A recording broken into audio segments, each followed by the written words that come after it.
365 성경 읽기 새한글 성경. 오늘 읽으실 성경은 마가복음 16장부터 누가복음 1장까지입니다. 마가복음 16장 예수님의 부활과 여자들. 안식일이 지난 다음에 막달라 사람 마리아와 야고보의 어머니 마리아와 살로메가 여러 가지 향료를 샀다. 가서 예수님께 발라 드리려는 것이었다. 그리고 한 주간의 첫날 아주 이른 새벽에 그들은 무덤으로 간다. 해가 막 떠오른 때였다. 그들은 서로 말했다. 누가 우리를 위해 무덤 입구에서 돌을 굴려 치워줄까?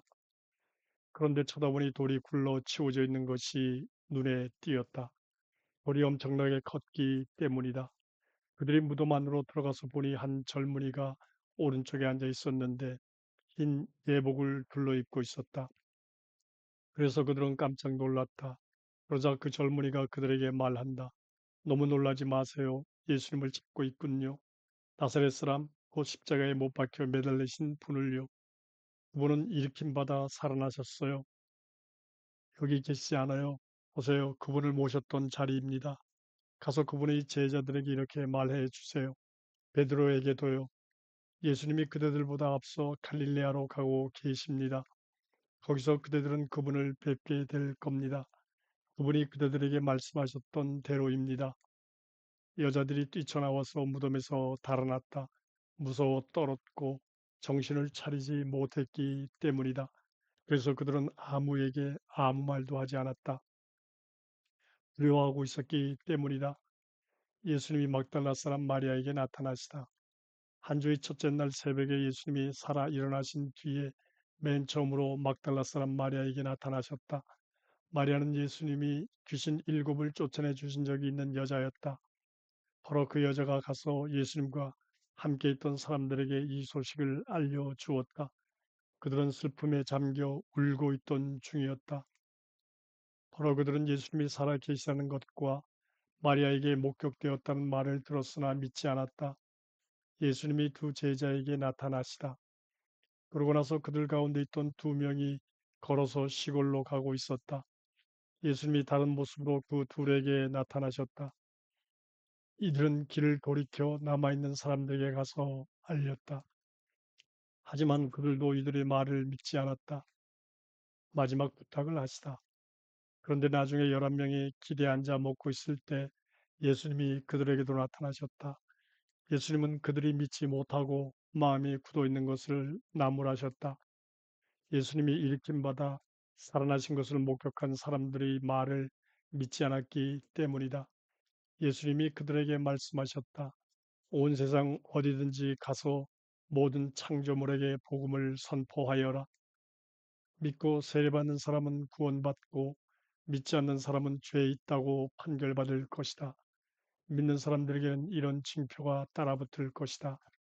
내 이름을 힘입어 그들은 귀신들을 쫓아내고 새 언어들로 말할 것이다. 또 두 손으로 뱀을 집어들 것이다.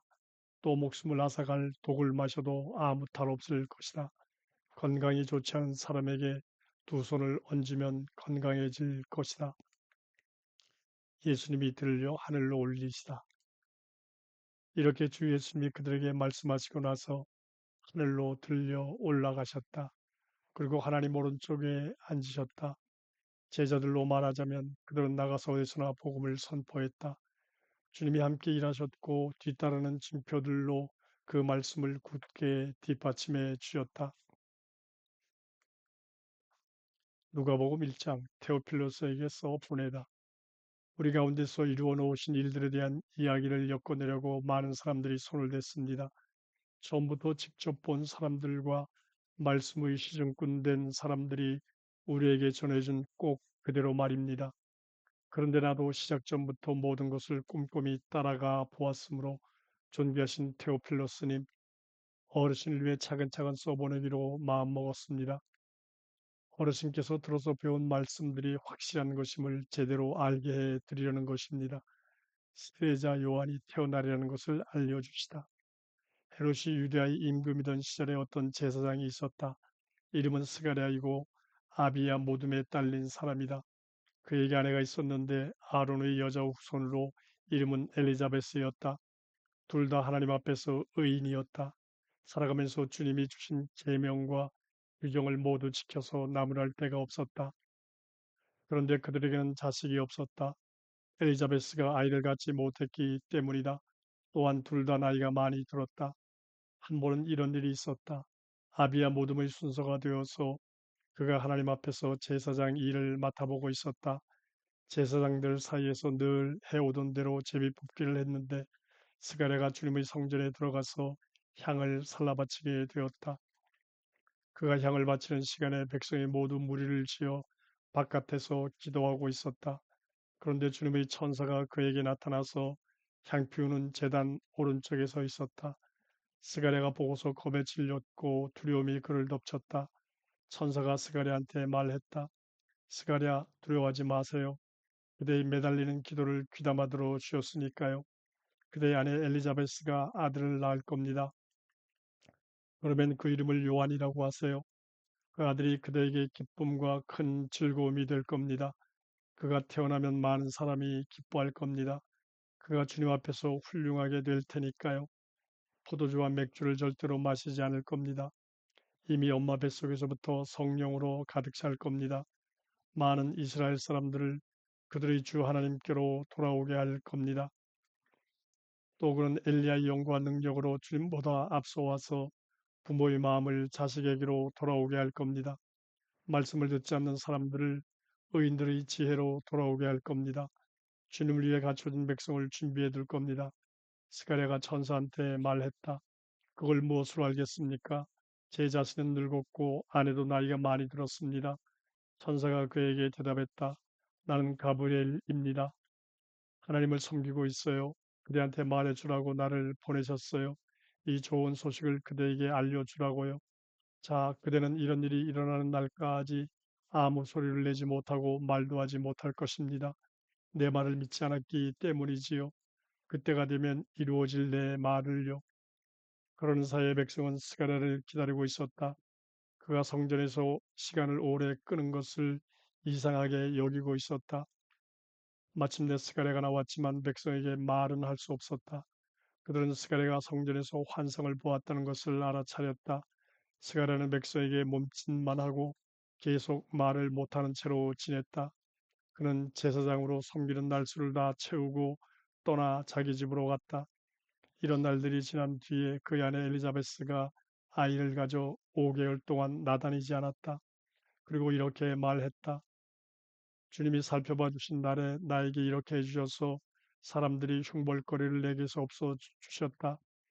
예수님이 태어나리라는 것을 알려주시다. 여섯 달에 천사 가브리엘을 하나님이 갈릴레아의 도시로 보내셨다. 그곳 이름은 나사렛이었다. 어떤 처녀한테로 보내셨는데 그는 이름이 요셉인 남자와 약혼한 여자였다. 요셉은 다윗 집안의 사람이었다. 처녀 이름은 마리아였다. 천사가 집 안으로 들어가서 마리아한테 말했다. 안녕하세요. 특별히 사랑받는 마리아. 주님이 그대와 함께 하십니다. 마리아는 이 말에 몹시 어리둥절하여 이런 인사말이 무슨 뜻인지 두루 생각해보고 있었다. 그러자 천사가 말했다. 두려워하지 마세요, 마리아. 하나님이 그대에게 특별한 사랑을 베푸셨어요. 자, 그대는 아이를 가져 아들을 낳을 겁니다. 이름을 예수라고 하세요. 이 예수는 크게 될 것이고 더없이 높으신 분의 아들이라 불릴 겁니다. 주 하나님이 그의 조상 다윗의 임금 자리를 그에게 주실 겁니다. 그래서 예수는 야곱의 집을 영원히 임금으로 다스릴 것이고 그의 왕권은 끝이 없을 겁니다. 마리아가 천사한테 물었다. 어떻게 이런 일이 일어나겠습니까? 제가 남자를 알지 못하는데요. 천사가 대답했다. 성령님이 그대 위에 내려오시고 더없이 높으신 분의 능력이 그대를 휘덮을 겁니다. 그래서 태어날 아이도 거룩합니다. 하나님의 아들이라 불릴 겁니다. 보세요. 그대의 친척 엘리자베스는 늙은 나이에도 아들을 가졌어요. 아이를 갖지 못한다고 하던 여자가 아이를 가진 지 6개월째입니다. 말씀을 하시고서 못하실 일이 하나님께는 하나도 없기 때문입니다. 마리아가 말했다. 예, 저는 주님의 종입니다. 당신의 말씀대로 저에게 이루어지기 바랍니다. 그러자 천사가 마리아한테서 떠나갔다. 마리아가 엘리자베스를 찾아가 만나다. 이 즈음에 마리아가 일어나서 서둘러 산지에 있는 유다의 도시로 갔다. 스가랴의 집으로 들어가서 엘리자베스에게 인사말을 건넸다. 엘리자베스가 마리아의 인사말을 들었을 때 아이가 뱃속에서 힘차게 놀았고 엘리자베스는 성령으로 가득해졌다. 엘리자베스가 소리 높여 크게 외쳤다. 그대는 여자들 가운데서 복받은 사람, 그대 뱃속의 아이도 복받은 아이, 이 어떻게 된 일인가? 내 주님의 어머니가 나한테 오시다니. 보세요. 그대 인사말 소리가 내 귀에 들렸을 때 아이가 내 뱃속에서 큰 즐거움으로 힘차게 놀았어요. 복 있습니다. 주님이 말씀해 주신 것들이 이루어질 것이라고 믿은 여자는요. 마리아의 찬양. 그러자 마리아가 찬양했다. 높여드리네 내 영혼이 주님을 기뻐 뛰었네 내 영이 내 구원자 하나님을 생각하며 주님의 종인 나의 낮음을 굽어 살피셨기 때문이네. 아 이제부터는 나를 복 있다고 할 것이네. 모든 세대가 나에게 큰 일들을 해 주셨네. 능력의 하나님 거룩하네. 그분의 이름은 그분의 한결같은 사랑은 대대로 이어지네. 그분을 두려워하는 사람들에게로 그분의 팔로 힘을 드러내 보이셨네. 마음속으로 분수에 넘치게 생각하는 사람들을 붙어버리셨네. 권력주인 사람들을 그 자리에서 끌어내리시고 낮은 사람들을 들어올리셨네. 굶주린 사람들을 좋은 곳으로 배불리 먹여주셨고 부자들을 빈손으로 되돌려 보내셨네. 그분의 막일꾼 이스라엘을 도우셔서 한결같은 사랑을 잊지 않으셨네. 우리 조상들한테 말씀해 주신 대로였네. 영혼이 아브라함과 그의 후손을 위해서였네. 마리아가 엘리자베스 집에서 3개월쯤 같이 지내다가 자기 집으로 돌아갔다. 세례자 요한이 태어나다. 아이 낳을 때가 차서 엘리자베스가 아들을 낳았다. 이웃 사람들과 친척들이 주님이 엘리자베스에게 한결같은 사랑을 크게 베푸셨다는 것을 듣고서 그와 함께 기뻐했다. 8일째 되는 날이었다. 그들이 아이에게 할례를 시행하러 왔는데 아버지 이름을 따서 아이를 스가랴라고 부르려 했다. 아이 엄마가 말리며 말했다. 안 돼요. 요한이라고 해야 해요. 그들이 아이 엄마한테 말했다. 그들의 친척 가운데 이 이름을 쓴 사람은 없어요. 한편 그들이 아이 아빠에게 아이 이름을 무엇이라고 하려는지 몸짓으로 물어보았다. 그러자 스가랴가 글씨판을 달라고 해서 아이 이름은 요한이라고 썼다. 모두가 놀라워했다. 곧장 그 입이 열렸고 혀도 풀어졌다. 그래서 그는 말하며 하나님을 찬양하기 시작했다. 이웃 사람들 모두에게 두려움이 생겼고 유대아의 온 산지에서 이 모든 일이 사람들 입에 오르내렸다. 그런 사람들이 모두 그것을 마음에 두고서 이 아이가 과연 무엇이 될까 하고 말했다. 주님의 손이 그와 함께 있었기 때문이다. 스가랴의 찬양과 예언. 아이 아버지 스가랴가 성령으로 가득 차서 예언했다. 찬양 받으시기를 주님 곧 이스라엘의 하나님은 주님의 백성을 굽어보시고 풀어주셨기 때문이네. 또 우리를 위하여 구원의 불을 일으키셨네. 주님이 부르시는 종 다윗의 집에서 아주 오래전부터 주님의 거룩한 예언자들의 입을 빌려 말씀하셨던 대로였네. 우리 원수들과 우리를 미워하는 모든 사람들의 손에서 구원해 주겠다고 하셨었지. 그렇게 우리 조상들에게 한결같은 사랑을 베푸시고 주님의 거룩한 언약을 기억해 주셨네. 우리에게 해 주시기로 우리 조상 아브라함한테 하신 굳은 약속을 원수들의 손에서 건져내어 두려움 없이 예배하도록 해주겠다고 하셨네. 우리 한평생 주님 앞에서 거룩하고 올바르게 예배하도록 그리고 바로 너는 얘야 더없이 높으신 분의 예언자라 불릴 거야. 먼저 나가서 주님 앞에서 그분의 길을 닦을 거니까 그분의 백성에게 구원의 지식을 알려줄 거니까 그들이 죄 용서받아 얻는 구원 말이야. 한결같은 사랑을 베푸시는 우리 하나님의 애타는 마음 때문이지. 그 마음 덕분에 가장 높은 데서 해가 떠올라 우리를 굽어볼 거야. 어둠 속 곧 죽음의 그늘에 앉아있는 사람들에게 빛을 비추어 우리 발이 평화의 길로 곧장 나아가게 하실 거야. 그 아이가 자라났고 영이 강해져 갔다. 이스라엘한테 자신을 드러내는 날까지 광야에서 지냈다.